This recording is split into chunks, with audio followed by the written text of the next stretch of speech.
forgive us if there's technical difficulties and we do silly things, but inshallah we'll have more of these later on and we'll get better at it. Okay. Alors, first of all, welcome to those people that... if anyone is able, please send Murad the link. He wants to join as well. And he's WhatsApping me and asking me for the link. So anyway, welcome to those who I met at the African Startup Conference. So thank you guys for coming, and it was a fantastic experience. First of all, welcome to those people. I was there, and alhamdulillah, I'm looking forward to coming back actually next year. Algeria is a fantastic place. All right, so they've asked me to come to speak to you guys about Takadao. So I'm going to tell you, and Aisha's the expert here in terms of the product and the technology. So I'm going to tell you at a high level what we're trying to accomplish. And by the way, we have many people from our team from around the world. So in case you are speaking a different language than English, please feel free. I think we are very, very multilingual on our team. All right. As I've said to many people who ask me, the people often ask me that, like, why did you found this company? Like, what was the point? And there were really three things in my life that brought me to, or three experiences rather, that brought me to where I am today. Now, the first one was an experience with the death of a family friend. And actually, there are people on the call today I recognize who know this person I'm talking about. So the story goes that, I was living in Ras Al Khaimah, which is in the UAE, and this friend of ours, it was a family like my family, and at the time there were 3 children, the oldest was 12, and the husband goes off to do Umrah in Saudi Arabia. So he drives from Ras Al Khaimah to Mecca, and then he drives back with a friend. And on the way back, it's a very long drive, right? So I think it takes roughly about 20 hours of actual driving. On the way back, the friend falls asleep. They get into a car accident, and both of them actually die. Before, I believe they told me they died even before the ambulance arrived. This was what I understood. Anyhow, when we heard the news, we were obviously very shocked because, you don't expect death at a young age. You expect death when people get old.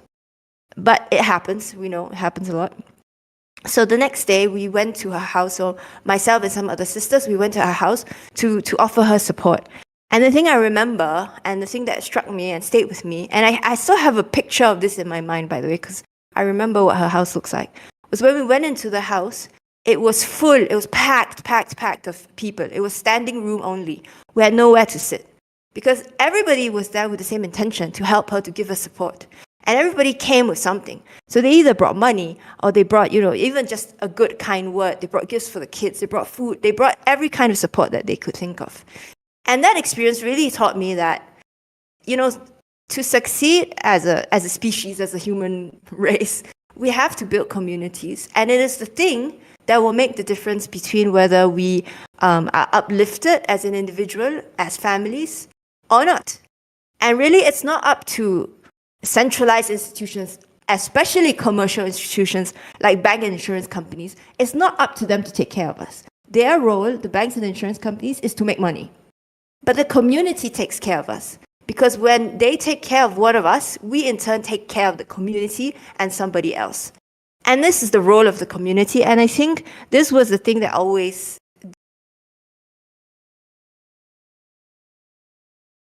the founding of my startup. So I'm a serial entrepreneur. This is my 4th business together, and Murad, my co-founder, is here now. By the way, Murad, if you want to speak, you have to say ask to speak or something, join the stage, something like that. Anyway,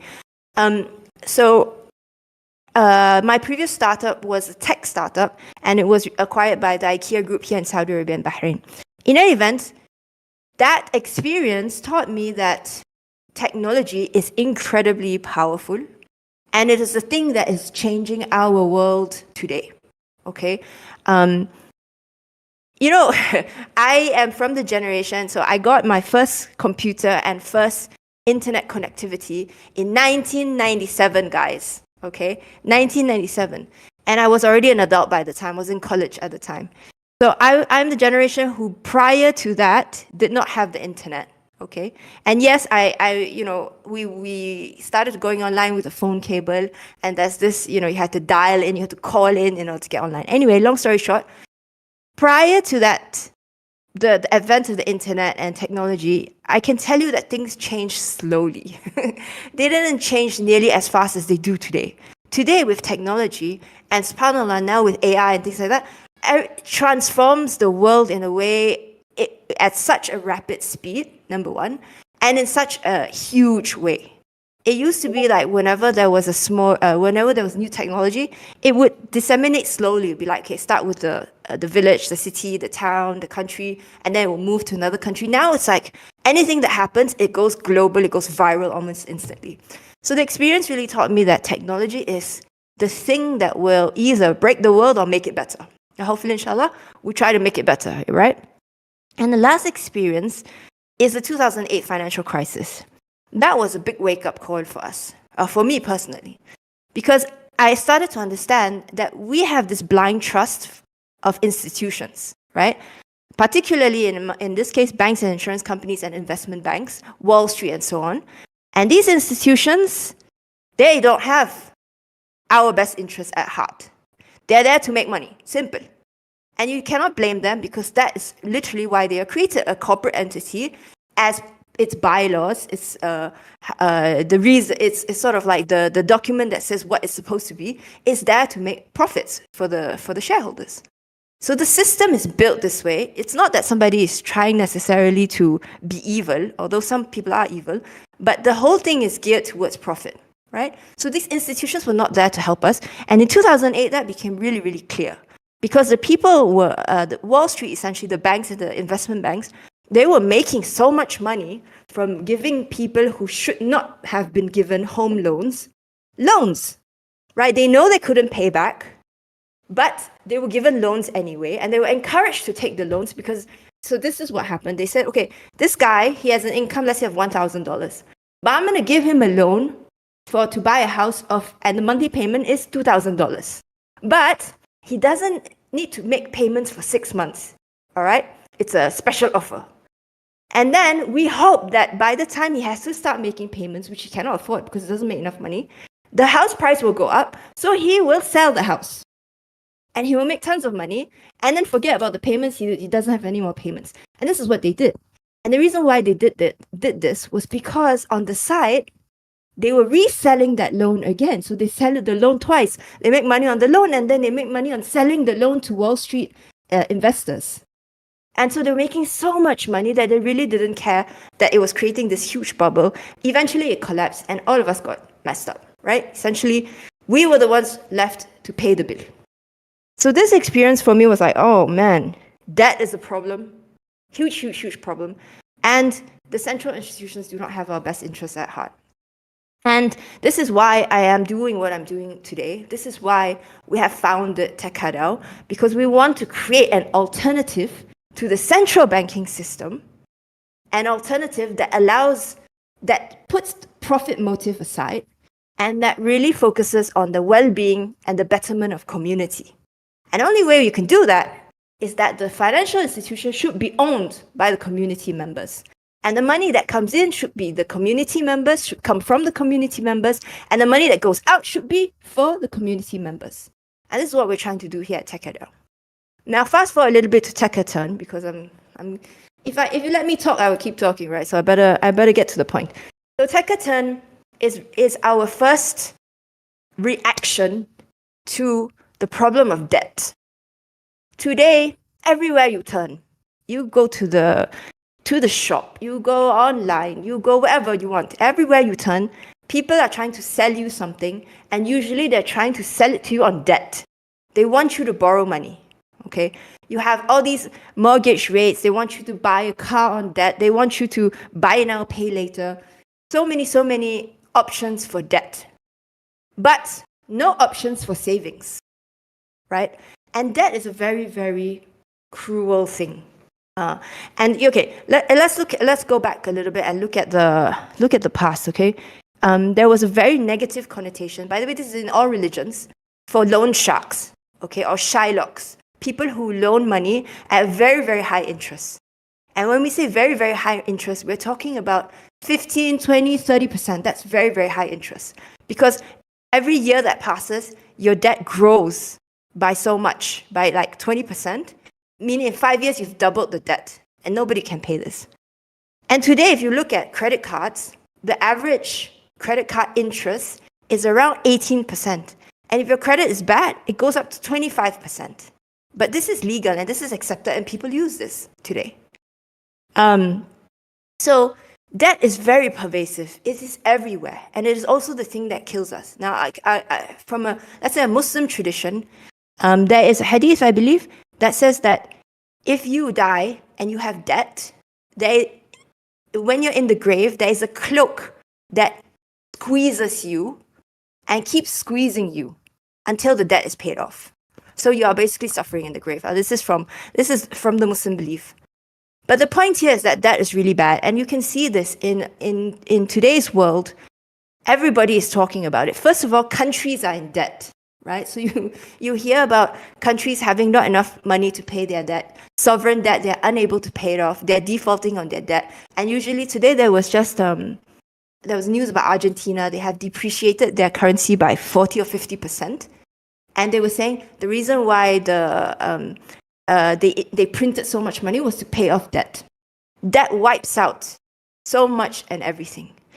So, okay, coming back to Takadao, we wanted to create a system which will allow us to save money and to avoid debt and to access credit which we prepay for.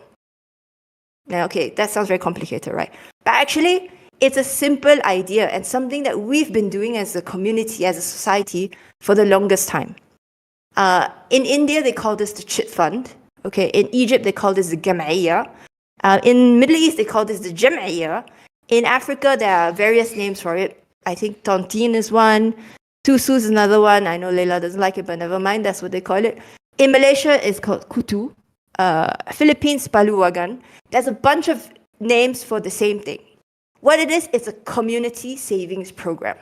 Okay? A group of people come together and they save together. And I'll explain how it works in a minute. But the concept is really genius. I'll tell you why. Saving money is like going on a diet or exercising. You know you should do it. You know it's good for you, but you very often don't because you get lazy, right? Or in the case of a diet, there's a nice piece of cheesecake and you're like, at one time. Or exercise, you know, you're supposed to go every week and then you get lazy and you don't go. So it's one of those things which you know you should do, but without a little bit of peer pressure and somebody like a coach to push you along, you often don't do.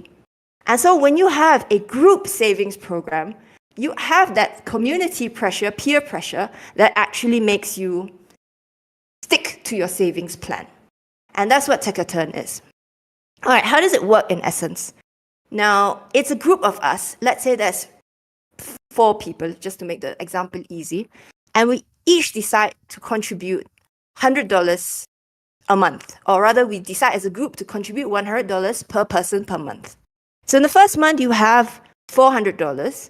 And person number 1 will take the $400. That's their money pot. Okay? And they take the $400, and usually the first person in the turn group wants to do it because he needs the money or she needs the money for some purchase or something. All right? So then the second month, again, we put 100, 100, 100, 100. That's $400. So this $400 goes to the second person. And the third month, same thing. Again, 400, and it goes to the third person and the fourth person.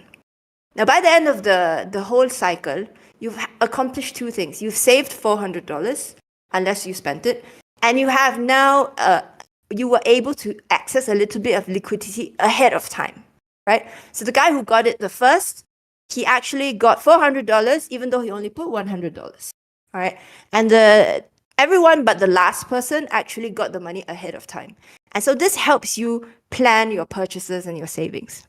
Now, we took this basic concept and we put it into the Web3 world. Now, why did we do that? A lot of people say, this makes sense. I'm doing it. Why do I need to do this on the blockchain? What's the point here? Now, number 1, we were thinking about how do you scale this concept? Remember, the ultimate goal is to build a community system that can uplift the world, right? That can help people stay out of debt. Not just me and you, but everyone in the world. And that can actually scale. So we say, well, the only way you can scale something is to use technology, and specifically is to use blockchain technology and cryptocurrency. Because much of the world is still unbanked. I believe something like 40% of the world is unbanked. So how can you help those people, and how can you get them to participate if they have no bank accounts? The only way you can do this is cryptocurrency. So that's number one. Number two is about transparency. Now, my co-founder likes to tell the story, which is essentially this kind of setup used to be done with your cousins and your distant relatives or people that you know very well. But actually today, we don't know people as well as we think we do, right? Because we interact mostly online. We don't have any more one-to-one real human relationships. We don't see people anymore. We don't call people anymore. It's all text and social media. So the trust is actually less and less over time. So how do you build trust and transparency when you are doing something like this on the internet? And so trust and transparency is best built through smart contracts, cryptocurrency. Okay, so this is why we ended up on the blockchain.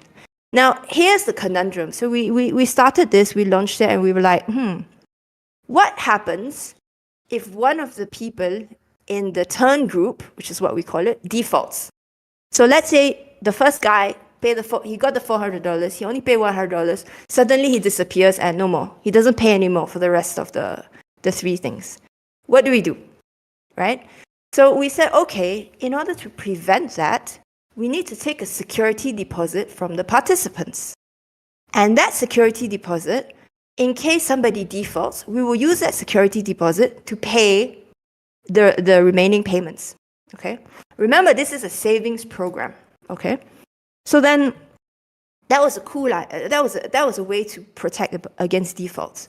But at the same time, we said, well, this security deposit is sitting there and doing nothing.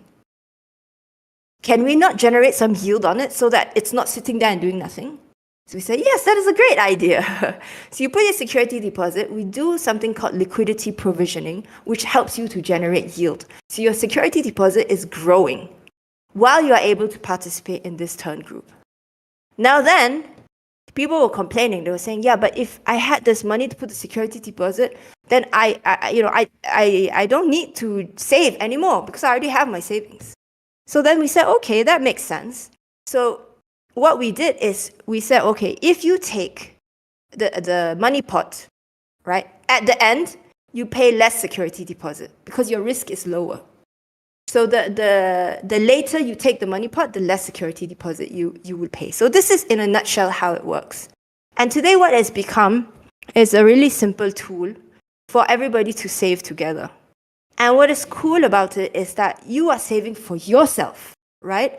And you have a structured program in which you are forced to save, basically.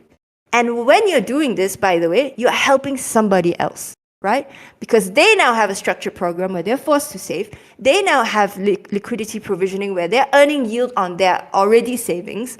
And plus, you're giving them liquidity so that they can actually reach their goals faster.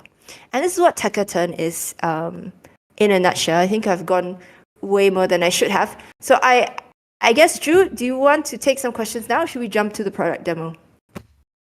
Yep. Thank you so much, Sharon, for that powerful presentation. I hope you guys took some notes. Please keep on taking your notes. We are coming to the Q&A, so you can ask your questions. That was a very good presentation. While Aisha prepare herself, we have our CEO here in the person of Murad.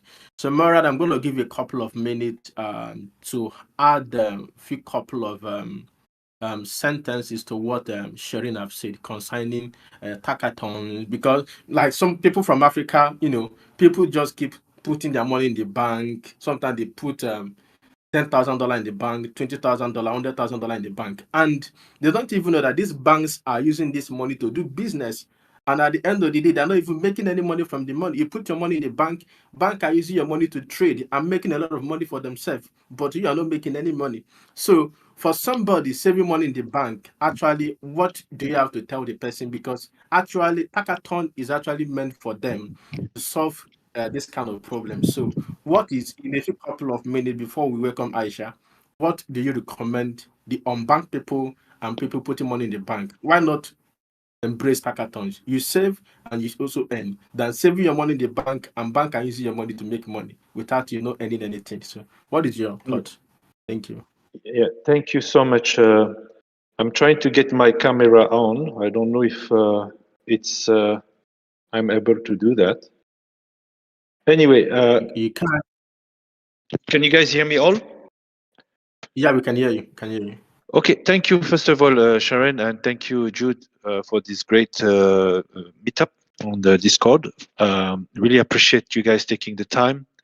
So, as Sharon explained, there's a lot of interesting shift into what's happening basically in helping people becoming more inclusive into not only basic access to your cash like bank account or basic access to investment and stuff like that. So the global south, I would say, have been always penalized into this kind of access. So I recall myself trying to even get a US dollar bank account at the time, and and uh, and I had issue to get this US dollar bank account, because you needed approval from a certain regulator. You needed to have a certain amount of cash in order to even have access to US dollar account. So what I see a lot globally and among the people I'm traveling and meeting is that they want to have a US dollar bank account or USDC in that particular case in order to hedge against the local currency. Okay, so now with the access of digital bank, Revolut, and stuff like that, decentralized network, being able to open a Binance account, being able to have different way of trading with cryptocurrency. People are getting paid usually for their job now in crypto because it becomes easier to get paid in that fashion. You don't have to pay the money that is for the Western Union, for example, which is very high. Sometimes you even go to Western Union, they tell you they don't have a US dollar account, they have to pay in local currency, which is not good for you as well. So all these difficulties actually are pushing people to find ways. And Hakka would say a way to create their own universe of how do I get paid? How do I transform this crypto to within my own network? Or people who have access of cash, they want to help you out off ramp you cash, you crypto for your cash. So all these things are happening. Okay, we all went through that. Most of the people who are attending now this call, they're like, wow, all these painful things happen to me, and I want to know how I can leverage this technology in order for me to have financial freedom, like say, hey, this is my money, it's mine, and I want to do whatever I want to do. Other people are facing problem. For example, startup, young startup, they want to pay the Google ad, Facebook ad, and everything. They don't have access to local US dollars. They cannot do it. So it's very painful, even to start your own company. So imagine, so from your company level, from anything. So you need this, independence and social, financial freedom. So we start thinking and digging, what can we do? And eventually, okay, our main goal, of course, is to build the insurance DAO. But the purpose of Takadao was to enable people to put some money together, and uplift the community and get a saving plan, because very difficult to save. Most of the time, if you're not push to save, you don't save. So you become also vulnerable. And also access to 0% interest loan if you want it to be in. And the whole point of building this hackathon with all of you guys, because we're still in a process of improving the product. And finally, we have a version 2.0, and we are still working on making it better, was to educate you on how to get access to this saving plan in the crypto space, and how to benefit from a small return as well, making improvement into your return. And finally, looking for the community to help us, make this product even more fantastic. So hence we're going to go, and I don't want to take more time on that. I want now the team to go over Takadao with you and to onboard you and understand what we're doing. And of course, we will look for feedback to make the journey in Takadao even more easier for you and better, inshallah. So, Bismillah, I'll let Aisha, inshallah, take the next step. Thank you so much, Maraj. Thank you so much. So that was a very brief explanation. So Aisha, are you ready? Yeah, I'm ready. Yeah. I'm going to be presenting without camera because for some reason it affects the Don't quality worry, of the don't worry. screen. Thank you, Murad, Sharon, and Jude. I'm going to be giving you a kind of technical demo on the product, and I hope you can see my screen. Please let me know. All right. Yes, we can see your screen. Yeah. All right. So right now I'm logged into my dashboard. I signed up, logged in, and this is the first thing you guys can see on the dashboard. Basically, you're going to see the open turn groups. This translates to the saving plans that you have an option to apply for. In total, we have 6 turn groups. If I scroll a little bit down, you're going to see more turn groups. And really what differentiates these turn groups is the amount you pay per month. So basically the amount that you want to put into your piggy bank, right? And the duration, we have turn groups from 4, 6, and 12 months duration. And also the total, basically the total money you want to save for.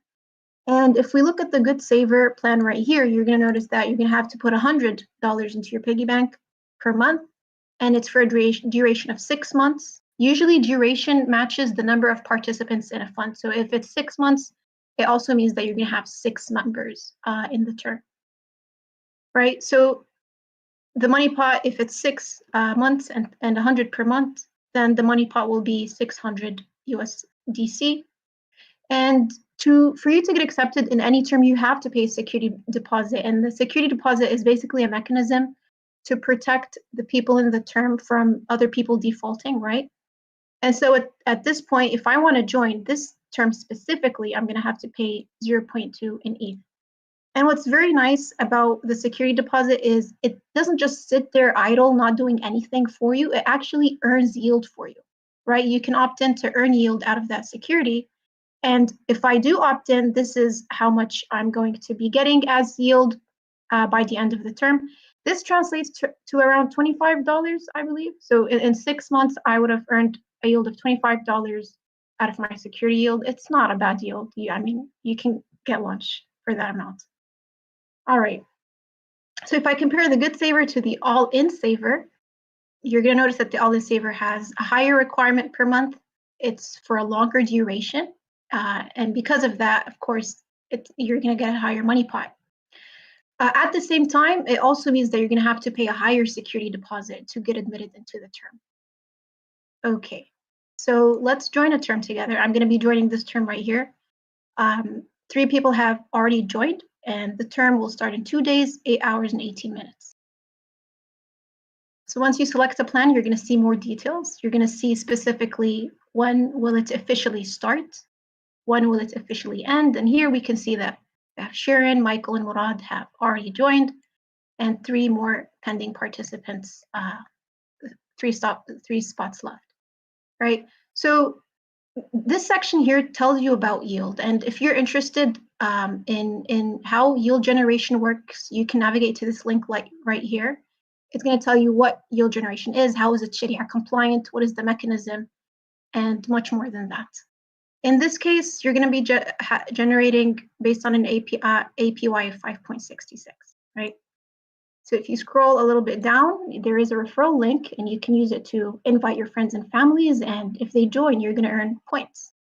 Points in the future will have a utility, not today, but will do in the future. And as of now, you can see that I have around 20 points, right?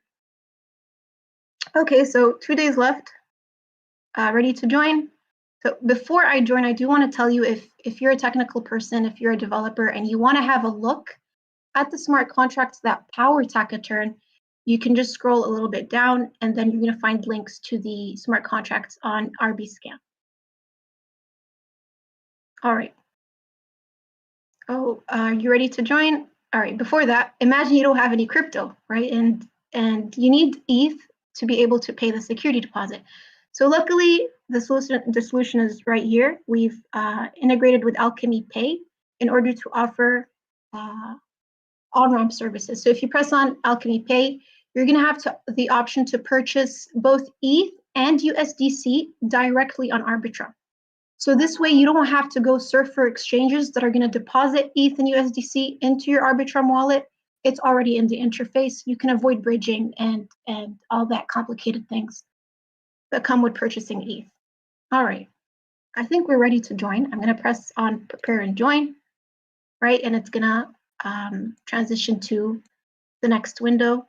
And here it tells me, this is the minimum you can pay, but you can edit this, right? You can pay more. Why? Because you want to generate more yield. So if I want to pay 0.3, you're going to notice that I'm generating more yield. If I want to pay 0.4, I'm going to be generating 0.0226 and so on. So you can actually, in real time, you can know how much yield you're going to be generating out of the security that you want to pay, right? So I'm going to be depositing 0.3. Let's see, 0.25 perhaps.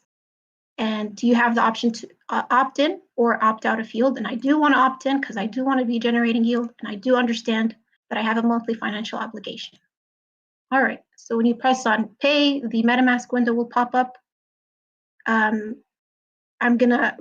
now I'm not on Arbitrum, I'm on a different network. And because Arbitrum powers our smart contract, I'm gonna have to switch the network first and then perform the payment.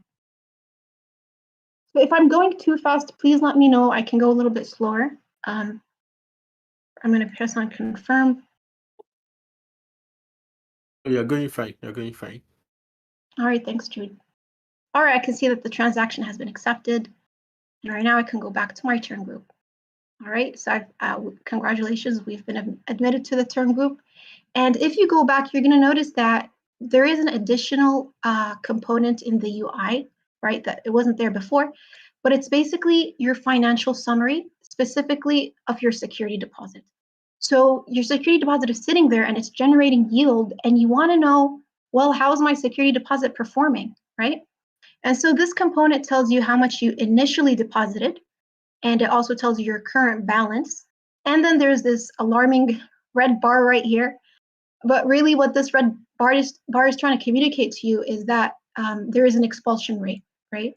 So what does that mean? It means that if you keep defaulting on payments and you're not paying and your security is being liquidated, you're going to be expelled from the term if your balance goes below this rate right here, right? And the point of expulsion, really, it's a protection mechanism for the people in the term against users who intend to take the money pot and then stop paying the contributions, right?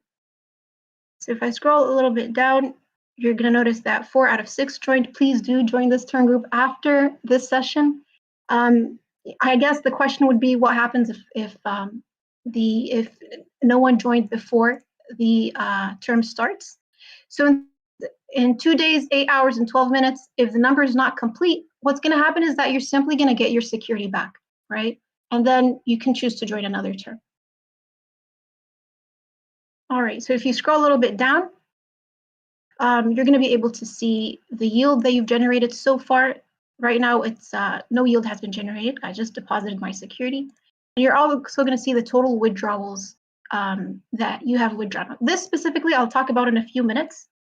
But if you look at the graph, it's a very neat way to look at how your collateral's performing against the price of ETH, right? And if you scroll up, there is a feature that we really recommend that everyone enables called autopay. Autopay is, imagine, I don't know, you're traveling or you don't want to log in every month to make the contribution. You can enable autopay, and every month the contribution will automatically be deducted and paid to the beneficiary. You just have to make sure that you have enough USDC balance in your wallet, otherwise it's going to fail. All right. So next, I want to show you what it looks like when a term is in progress or when it's ongoing. So I'm going to jump to my dashboard, and I'm actually, under my ongoing term groups, I'm actually active in 2 terms right now. The first one, we're already at the second month. And I've, as you can see, I've paid. I don't like to default. And then the second term group, we're still in the first month, and it's the next cycle will be starting in 8 days, 0 hours and 35 minutes, right?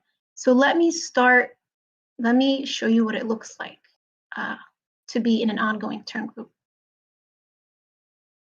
Okay, so it's a very familiar Aisha, UI. can I Yeah. pause you for a second? We have a couple of questions. Maybe it's good to deal with them right now before you move on. So number one question is a Saudi issued credit card allowed with Alchemy Pay? So can you purchase ETH or USDC or whichever using a Saudi issued credit card? All right, so to answer that question, you're gonna have to try it out. So the services or the cards that are accepted really depend on the scope of Alchemy Pay. And every couple of months, they expand the scope. So every couple of months, there's a new country added, there's a new currency added, and whatnot. So maybe perhaps after the session, I can share a list of all the accepted credit cards and currencies. But I do also encourage you to try out with your card, your local card. Cool. And I think Ziwa wants to ask a question. Perhaps this is a good time. Yep. Ziwa, invite to speak. Yeah. Okay, let me give him access. Okay. Ziwa, I've invited you now. Ziwa, are you there? I think he's gone. Yeah, Aisha, you can continue. Okay, anyway, if he comes back, yeah. Alrighty. Yeah. All right, so this is what an ongoing or in progress term basically looks like. It's very familiar to the UI you just saw. In addition to that, you're going to be able to see the number of payments that you have made so far and the transactions as well. So in this case, you can see that I've made one successful payment. The next payment I'm going to have to make in 8 days, right? And if I scroll a little bit down, you're gonna notice that I've generated a yield of 0.002 so far. It's been less than a month right now, and that's how much yield I was able to generate out of this collateral, which is not a very high collateral that I had to pay. So now I want to talk about withdrawals, right? What are withdrawals? What does it mean? So basically, when you pay a security deposit, that security deposit protects against the risk of defaults or you defaulting on every cycle. And so if the term starts and you start paying your contributions promptly and you don't default, what does that mean? That means the risk of defaulting is less and the security required to cover for that risk is also less. So what we do is we say, okay, how about we don't need this amount or this partial amount of security. Let's just give it back to the user. If he chooses to withdraw it, it's really up to him. So for this term specifically, I do not have the option to withdraw any of my security. But if I go back to my other term, and if I scroll down, you're going to notice that, hey, there's a big green button here that says, hey, you can withdraw 0.089. We don't need this amount anymore. Your risk is covered with what remains, right? And I can choose to press on withdraw, but I don't want to do that because when you withdraw security, you're actually hindering the process of yield generation. I opted in for yield, and if I want to withdraw some of my security, I'm withdrawing from the yield vault as well, right? But if you really need that ETH today, you still have the ability to withdraw that ETH. All right. So any questions before I jump off to the next section? No question for now. I'll bring your attention if there's any questions. All right. So one thing I want to show you, I was hoping to show you is how does it look like to withdraw your money pot? And I had to set up a demo term to do that because none of my current plans really have access to the money pot. Let me open the screen. Okay. Can you see the claim money pot button? Yeah, we can. All right. So this is really just a demo. Sorry? Yeah, you have one more question before you go. You have one more question here. Okay, I think White Bead was asking about the yield generation, how it actually generates yield for you. I think so. He was asking about the yield generation model, the 5 point something something. How does it work and all of that? Or All right, maybe so before that's the end of the tongue group. Yeah, he was asking about the concept of yield generations. Whether you can yeah. throw more light on that. He missed that part. Yeah.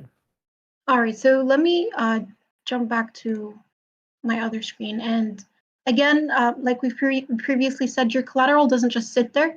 It generates yield for you, and you're able to see how much yield it generated so far. The question is, how does yield generation work? Imagine, I'm going to try to start with an example and then jump to the technical jargon of it. So basically, when you go to Western Union and you want to exchange money, right? That branch of Western Union needs to have the currency that you're interested in, right? And usually what happens is maybe investors out there will provide Western Union with liquidity, would provide Western Union with those currencies. And when you come and you exchange your money, you pay a transaction fee. And Western Union takes that transaction fee and really pays it back to the investors who initially provided liquidity. And this is the same idea when it comes to yield generation in Web3 or in the crypto world. There are vaults out there, there are exchanges out there, crypto exchanges that need people to provide them liquidity in order for the exchange to be successful and for it to run and to perform well. And so what's happening is when you deposit your security, we take that security and we give it to an exchange and we say, here, this is some liquidity that you can use. The exchange then serves other people, right? Serves their exchange needs. The people pay the transaction fee, and basically that transaction fee is what yield is basically. Does that answer the question? Sharon, you can have a go if you have a better way to explain it. No, I think that makes a lot of sense. Qubits, does that make sense? Is that do you want to say something? Maybe, do you want to follow? Okay, a bit complex, but thanks. I think Aisha did a very good job. I think essentially you think about it as a money changer, and the money changer has money there in all different kinds of currencies. Whenever somebody comes to his window, he has something to give to the other guy. So if he wants euros, he has euros. He wants dollars, he has dollars. So on the Web3 world, it's the same thing. So the ETH that you've deposited through smart contracts, it's now in a liquidity pool on a decentralized exchange, which is specifically for swaps. Okay? So in our case, if people want to swap ETH with wrapped ETH, or they want to swap wrapped ETH with ETH, they come to this liquidity pool and they will deposit one, let's say wrapped ETH, and they will get back ETH. This is a confusing example. Let's say Bitcoin, not Bitcoin, sorry, ETH and USDC. So let's say I want to buy ETH. So I have USDC. I put in my USDC and I'll get ETH out. This is a liquidity pool. This is all automated, by the way, so there's no human interaction there. It's just a smart contract. Vice versa, if I want to buy USDC, I put in ETH and I get USDC out. Every time a transaction takes place, a little chunk of a fee doesn't go out and it stays and it's redistributed among those who provided the liquidity to begin with. And that transaction fee, you can say, is the yield or the profit from that transaction. And so that's how yield is generated. Hopefully it's clear now. So the fee it really depends on the amount that is being swapped. Just as when you go to a money exchange, they will say, okay, today, mathalan, the US dollar, $1 to euro, one euro will buy you 1.25 US dollar, for example. But at the exchange, you will pay 1.3. Okay, so they take that difference. That's what the exchange takes. So the fee is based on how much you exchange. The more you exchange, the higher the fee, essentially. And then at the same time, it's also not fixed. Why? Because just like a money exchange, it depends on how many customers come. How many transactions do you do a day? So if you have a high volume of transactions, the fees that will be generated will be higher. If a low volume of transactions, so it's lower. So it's not a fixed percentage. What we do is we take the historical yield, we calculate an average, and that's what we display on the thing. Hopefully that makes sense. I think it's also good to touch on the Yeah. risks of this. I think one of the main questions people ask me very frequently when it comes to yield generation is, what are the risks? Can we lose money? Can we lose the initial deposit? So the answer there is, okay, there are a handful of risks. So number one, no, you cannot lose your initial deposit, okay? Because the only way you can lose it is that if there is a smart contract hack. So it's a security kind of hack problem. But generally, barring a hack, okay, which by the way, I will talk about how, and actually Aisha will deal with how we handle security. Barring a hack, whatever you put in cannot be lost. Unlike, let's say, okay, you buy stock, right? And the stock price can go up and the stock price can go down. In this case, because all we do is we're doing swaps, so the initial capital cannot be lost. However, you have to know that every time you move money around in the crypto world, there are gas fees, right? Like Ethereum gas fees. So if you move money, as soon as you move the initial amount, there is a gas fee on it. So it will be a little bit less than what you put in to begin with. So if you actually take your money out immediately, then you've made a little bit of a loss because of gas fees. So that's number one. Number two, there is a concept in this particular yield generation thing called impermanent loss. And what that means is you may actually make less money in a liquidity pool than if you had just held the ETH by yourself and wait for the price to go up. Okay? Because what it is the price of the assets in the liquidity pool are moving against each other. So the ETH and USDC are moving against each other. For example, the last week ETH went up a lot against USDC. Now it's come down a little bit against USDC. So these price changes actually cause this thing called impermanence loss, which is actually very complicated to explain. Happy to do so, but probably at a different time. And I can send you some articles which explain it. In any event, the way that we deal with this risk is by having matched correlated pairs. Okay? So ETH and USDC is very volatile. They move all the time. But ETH and wrapped ETH are actually quite stable. Like the price doesn't change against each other because one is based on the other. Just as USDC and USDT are also very stable because they're supposed to be the same price. So whenever we do liquidity provisioning, we're actually using ETH and wrapped ETH or something correlated so that we eliminate this risk of impermanent loss. And I don't want to say eliminate it because there's always possibility of DPEGs, what they call DPEGs, but it reduces it greatly. So as a result, you will see that the yield that's being generated is not super duper high. It's higher than in traditional finance, granted, but it's not like some of the, if you go and you try to do liquidity provisioning in other different types of asset classes, more volatile asset classes, you can see some really high yields. But then the risk of impermanent loss is also very high. So we try to keep everything stable because at the end of the day, we want people to save money and keep things as low risk as possible. Ziwa is back. Yeah, thank you. I think Ziwa requested for mic and I gave him access. I don't know. So Ziwa, you on the stage? I think you're having some technical issues. So if you cannot join, you can drop your questions and the speakers will respond to your questions. Yeah, so Sharon, thank you so much. I think Mohammed wanted to also add some few couple of things.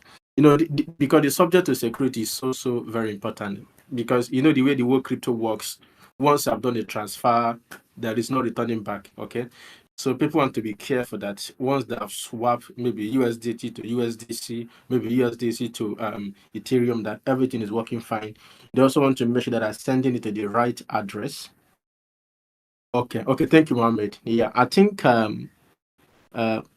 Pibit was just asking another question. Yeah, at the end, user will want to calculate that real world currency, let's say USDC or let's say, so that it always exposed to the volatility, no matter what. Yes. But it's very nice address. Okay, yeah. So the point here is that at the end of the day, the ETH will always move against the US dollar or real or whatever. And this is true. And this is actually why we chose ETH to be the collateral deposit. and we chose the security deposit, and we chose USDC to be the money pot, to be the monthly payments.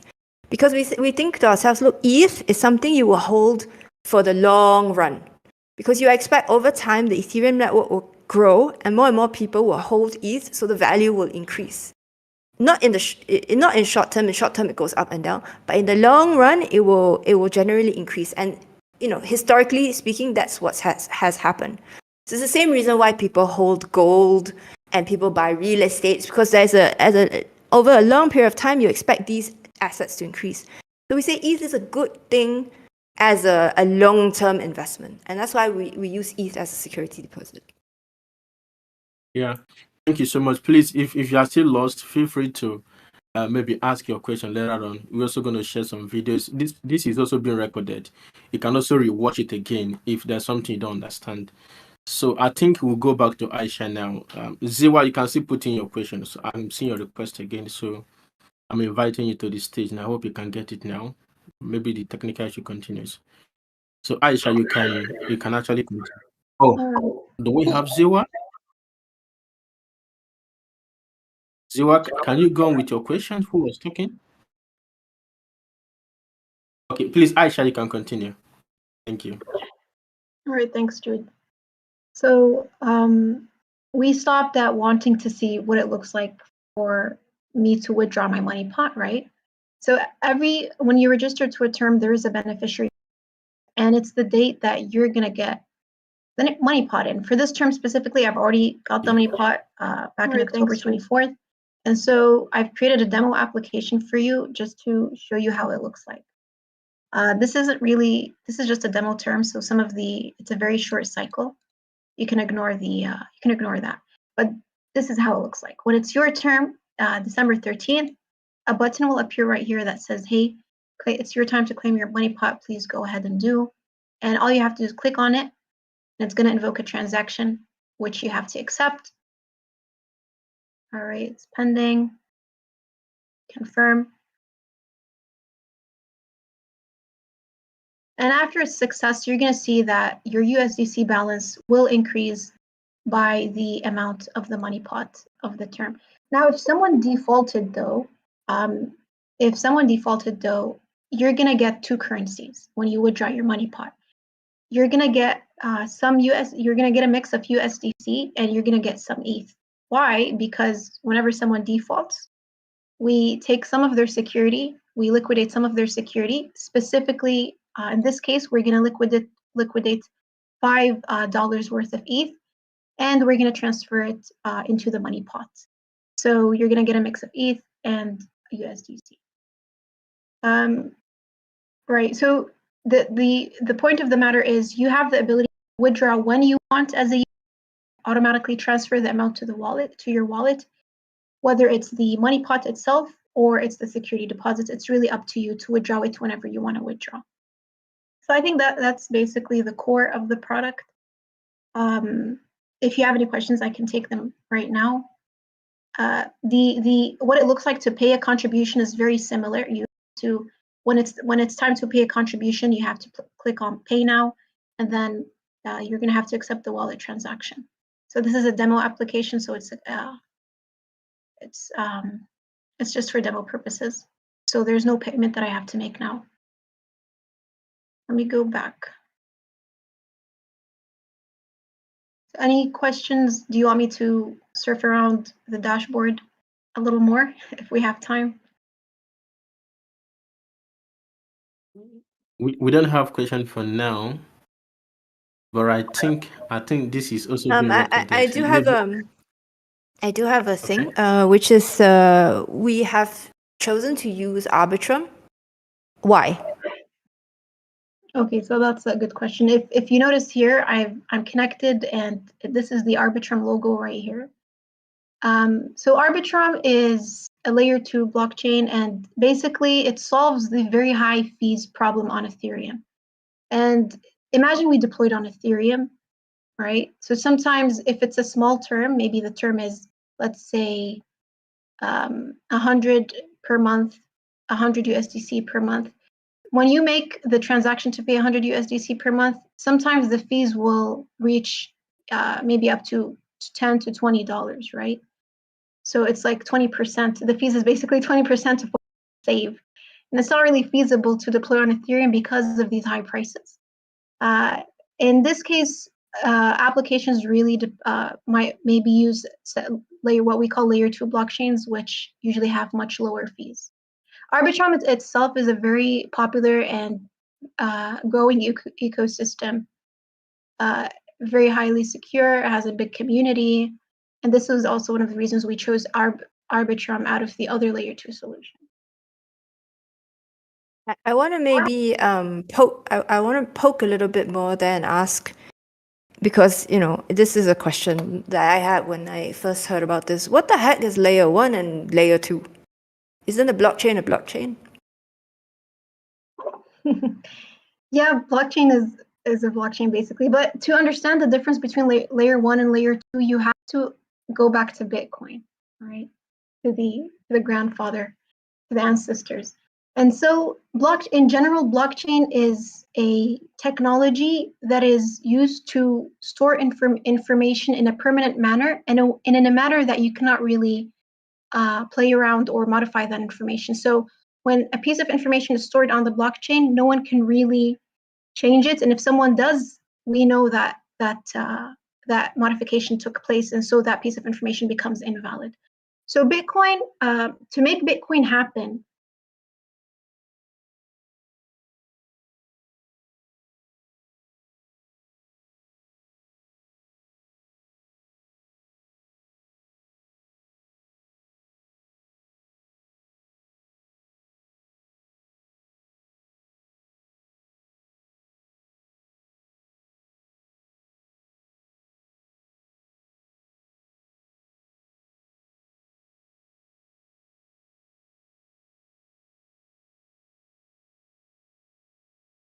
algorithms, there is no way to do anything more complex than just simply being a currency. And so that's when Ethereum was born. So Ethereum, the creator of Ethereum said, hey, it's very cool that we have a currency on a blockchain. What if we want more than that, right? What if we want a currency and applications that work with that currency? And and basically he created the notion of smart contracts, right? The problem with layer 1, again, it was very expensive, and that's when layer 2 basically was born. And layer 2 is a way of solving the problems in layer 1. One of them was that it's very expensive. Another one was that it's, for example, when it comes to security or governance or what's not, layer 2 would come and try to make better versions of layer 1. Now, layer 2 Arbitrum specifically is connected to Ethereum. And basically how it's connected is that, or how they solved the problem for transaction fees, is that whenever you make a transaction in Ethereum, you make a transaction and it's logged immediately on Ethereum. But on Arbitrum, they batch the transactions. Basically, when they collect a number of transactions, they batch them together and then they push them to Ethereum. And this mechanism helps solve the problem of fees. So it's not like I'm doing one transaction per action. It's like one transaction per bunch of actions. Mohammed, do you want to also add into layer 1 versus layer 2?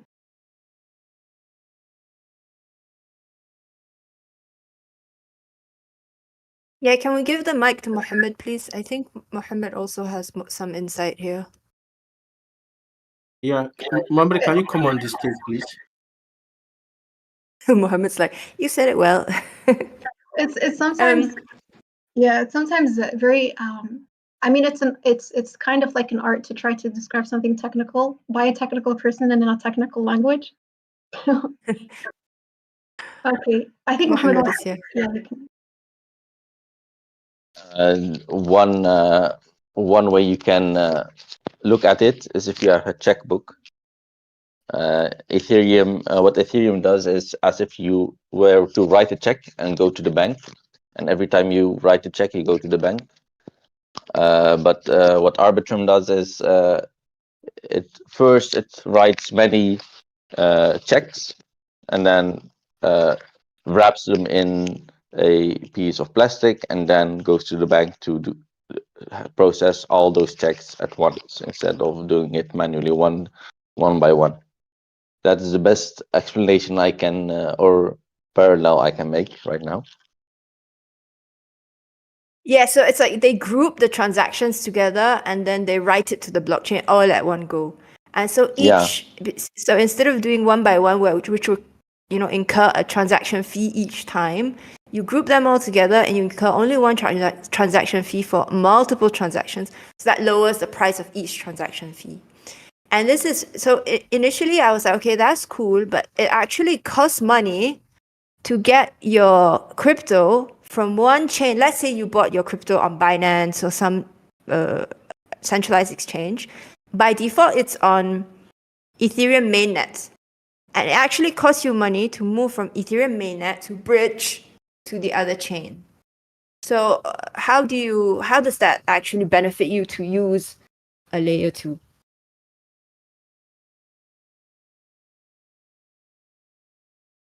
A question for me? Anyone can feel free to jump in.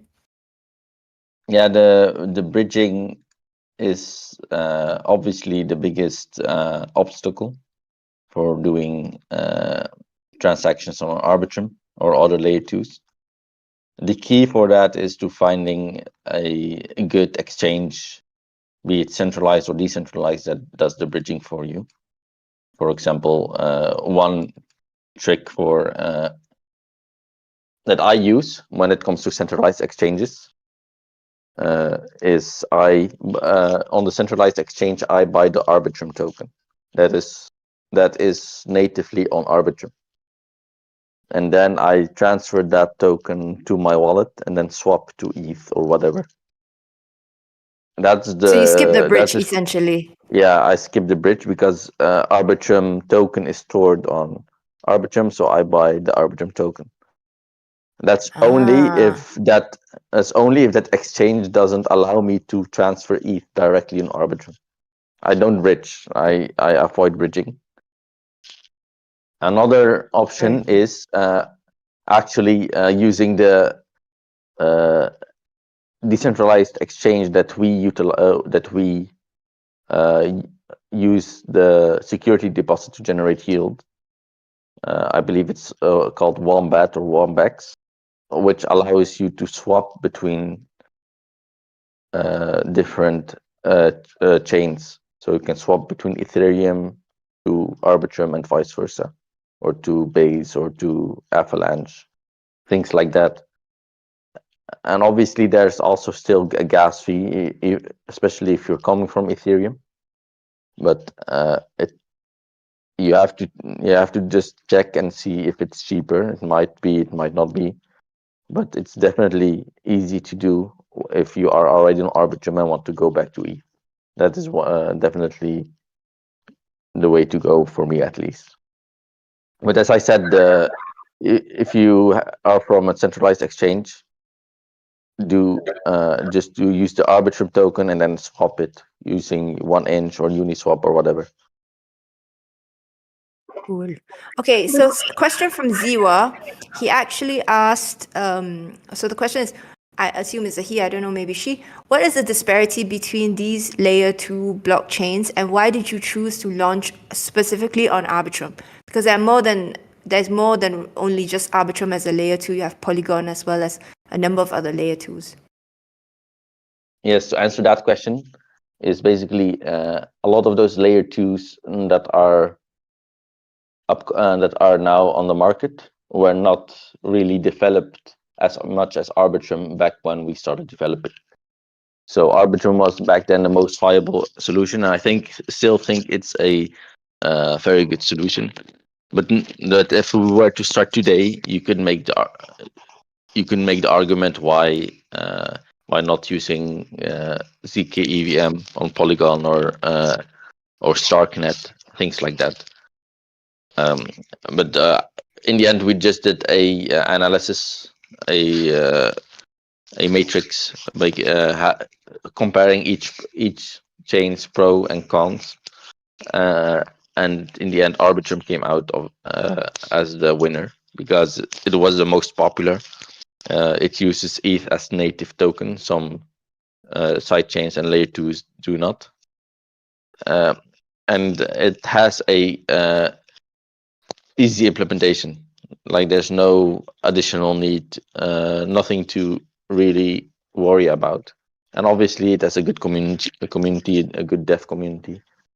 So for us, that was the best solution, and it still is. So we are staying on Arbiter.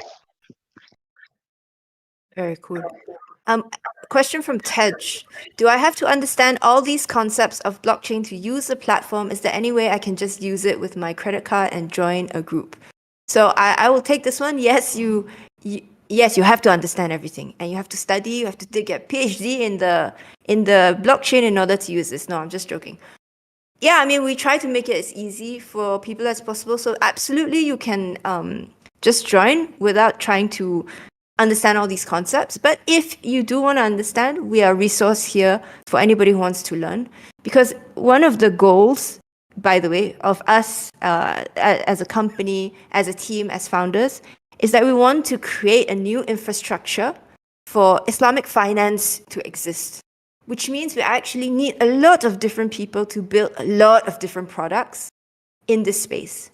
So we not only want to build our own product and promote our own product, we also want to invite entrepreneurs and other people to come. So we try to be that layer of information and education so that other people can build their products here as well. But nonetheless, you can definitely join just as with limited knowledge, and I think it's not an issue. Next question from Ziwa. I'm extremely interested in the ambassadorship of this project, and I'm from Nigeria. If yes, what are the qualifications to be one? So Jude, do you want to take this? Yeah, thank you so much. I think I've already answered. So I was trying to let him know that ambassador program is going to come up later on in the future. Yes, it's going to be in the future. We don't have it now. So just make sure that you're very active on Discord, on our social media.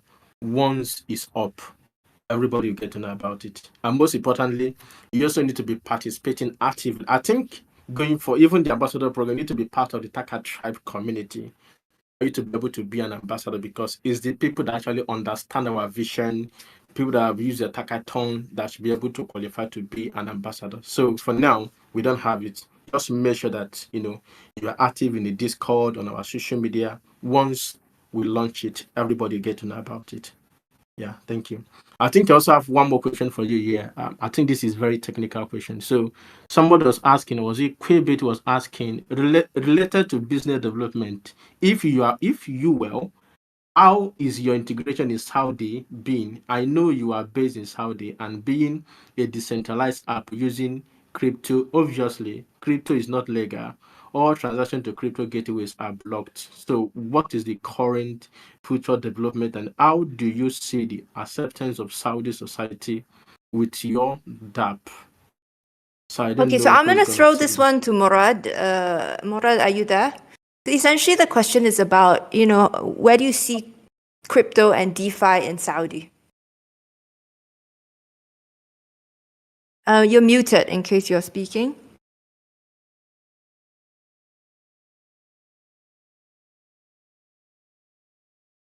Okay, he's fallen asleep, Murad. No, I'm joking. Okay, let me answer this question. So we are actually in regular conversations with government officials in Saudi. So we, mashallah, now the startup scene in Saudi Arabia is extremely government-led. So there's a lot of government agencies that are involved in the startup scene. So we do see them and we do talk to them a lot. And there's a huge interest and push towards anything that is Web3 and gaming. Okay, I know if you are in Saudi, if you're Saudi, you know the Crown Prince, mashallah, he's a huge gamer.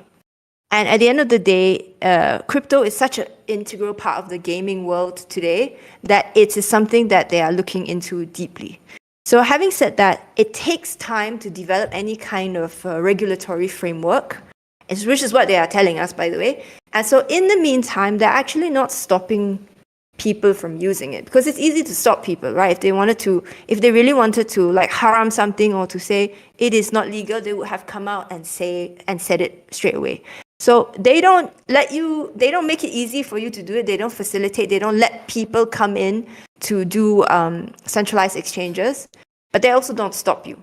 Okay, and the what is happening now is they're trying to see what is happening in the rest of the GCC, Dubai, etc., and they're trying to create a regulatory framework around this.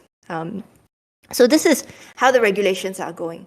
Now, as far as Saudi Arabia, from an adoption perspective, if you actually look at the on-chain data, Saudi from the GCC is the biggest.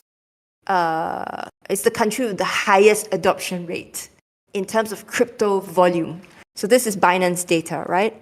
So I think, but in any event, Saudi is the biggest in everything in the GCC.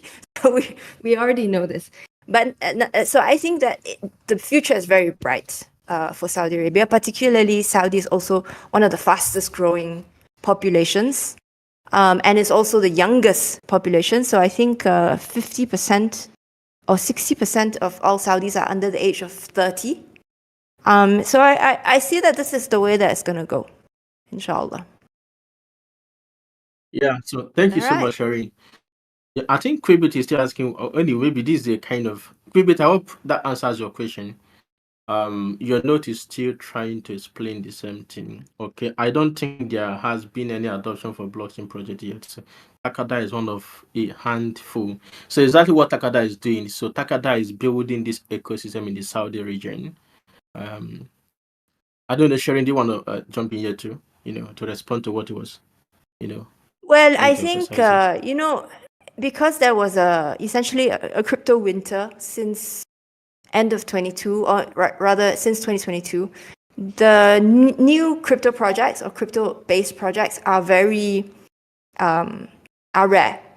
And it's not just in Saudi, it's kind of everywhere in the world, just because there's been this crypto winter. And a lot of people also, and there has been this sense that there's no real use case in the crypto sphere. Of course, they're wrong, right? Because they haven't because they haven't actually understood the needs of the people in our region and the needs of the people in regions like Africa and Southeast Asia. There are many, many use cases. So it's coming, inshallah. And it's funny because we were Murad, as this is why I wanted Murad to speak on this, but we were talking yesterday. There was an event in Riyadh by the MCIT, so Ministry of Communications and Information Technology. And we're talking to somebody who's in charge of the Hajj and Umrah. And literally the conversation was, how can we ensure the Hujjaj, the people coming for Hajj and Umrah, okay? And the guy was basically saying, they come from everywhere in the world, right? Not just developed countries with banks, a lot of different currencies, a lot of different banking systems, and a lot of unbanked population. Hence, the only way you can do something like this is to use cryptocurrencies and use the blockchain. Now, this is coming from a government official. Obviously, it's not an official declaration of anything, but there is an understanding among the governments that this is something that needs to be done. And they also understand the potential of this technology specifically for their use cases.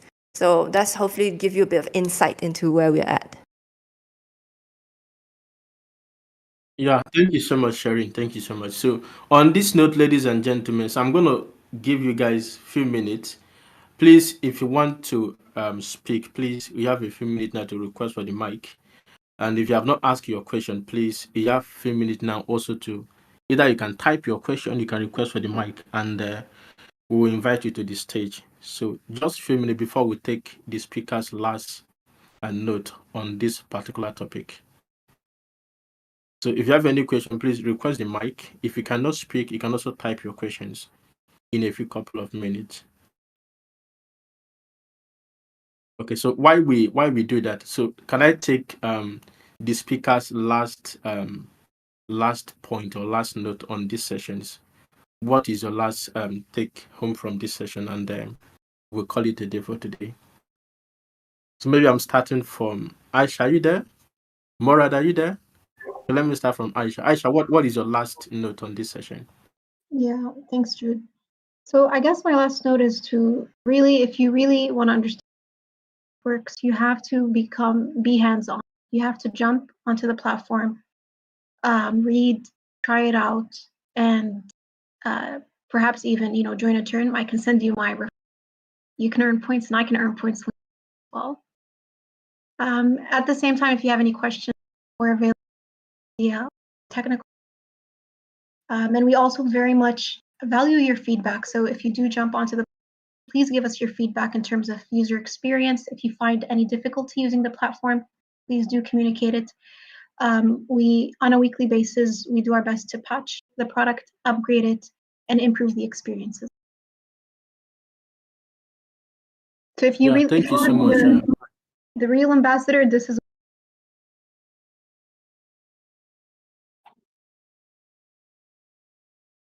Aisha, I thought you are still making a speech. Can you continue? You want to say something?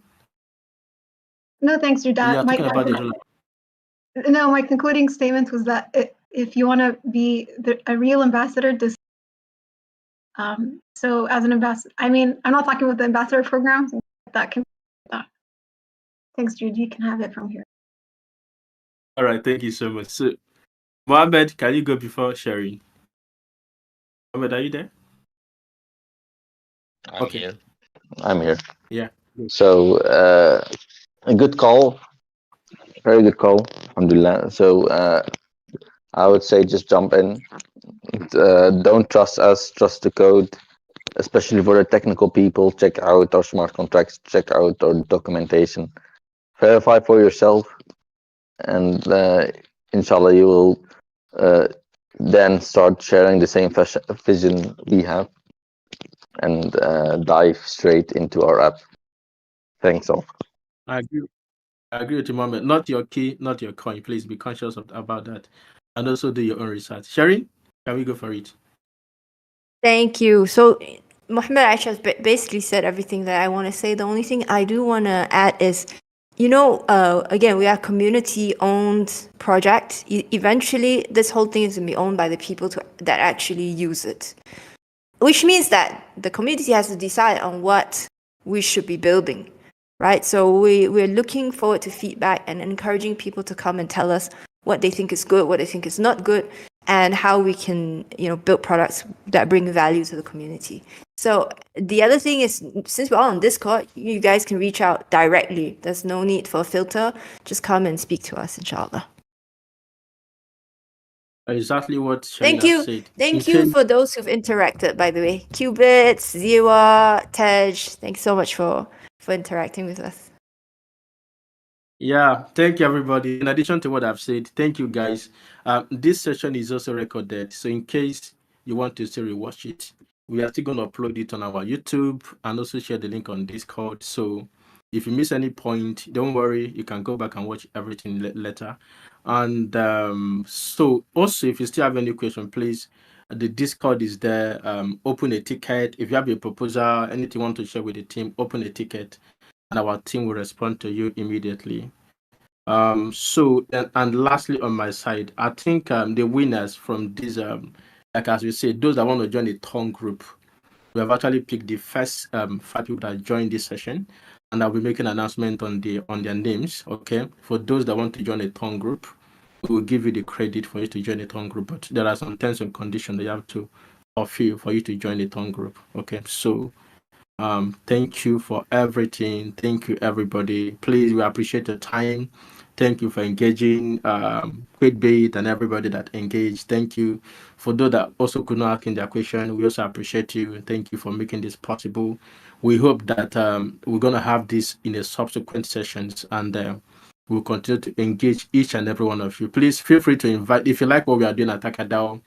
Share the Discord link with your friends. Let them join us. Let us make blockchain famous, and let us campaign for these massive adoptions. And most importantly, our product hackathon, which is focused on helping people to save and earn. Stop putting your money in the bank. This is a big opportunity for you. With I think with 500 USD, 600 USDC, you can join a ton group and you can start saving and earning instead of putting your money in the bank. Bank will use your money to give others loans and make money with it. But when you put it in the tongue group, it's yielding for you and you're also getting your money. So that is the kind of double, you're making double money.